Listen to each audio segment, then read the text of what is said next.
The economic crisis is impacting everything in Brazil, and non-governmental organizations like AfroReggae are not spared from that.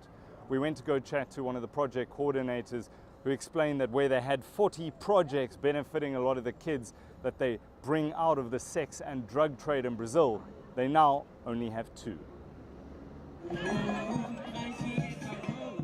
Like South Africa, Brazil has 2 faces. Inequality is a massive problem. Favelas or slums are home to some of the most notorious drug cartels that, to this day, rule the streets. Those who call favelas home are marginalized and mostly black. NGO AfroReggae started out as you'd expect in Rio, with a party. AfroReggae was established in 1992 with reggae parties taking place downtown. After that we started a newspaper focusing on black people and came to Vigario Geral after the massacre of 21 people in 1993. We started a culture movement to help a community that had been destroyed after the massacre. The massacre in Vigario Geral occurred in August 1993, allegedly at the hands of the Rio military police in revenge for the death of 4 police officers. Among those killed, 7 men playing cards and a family of 8. It's one of the many scars in the favela community. The community was completely destroyed after the massacre. It was a community left with no self-esteem, a lot of violence, and never had anything positive in their history. Project coordinator Anderson Saar knows the cartels all too well. They've even tried to kill him in the past, but his popularity and network of informants and friends have managed to keep him alive. He's often on the streets trying to convince youngsters to get out of the cartels and move away from a life of violence.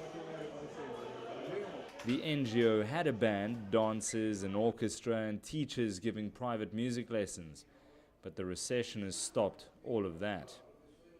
Instruments are now gathering dust. AfroReggae has been affected by the economic crisis like the entire country. We had to stop many projects.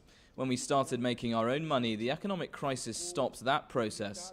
For many years, about 40% of our funding was generated by us. We had a lot of projects that could generate an income for us. Unfortunately, we couldn't pay teachers for 1.5 years and have had to cut projects from 40 down to 2.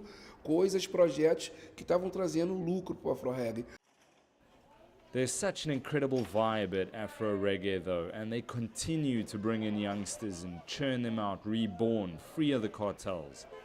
These kids have been trained as camera operators and sound engineers. And man, can they dance. Michael Appel in Rio de Janeiro, in Brazil. It was a little eerie walking into the favela. As we came past one of the main entrances, one of the spotters for the cartel actually whispered into his walkie-talkie. Obviously, we had attracted some attention while we were there. But Anderson is so well known in this community, and the work that they're doing is changing so many lives that somehow the NGO manages to coexist with the sex traffickers and the drug cartels. As strange as that may seem.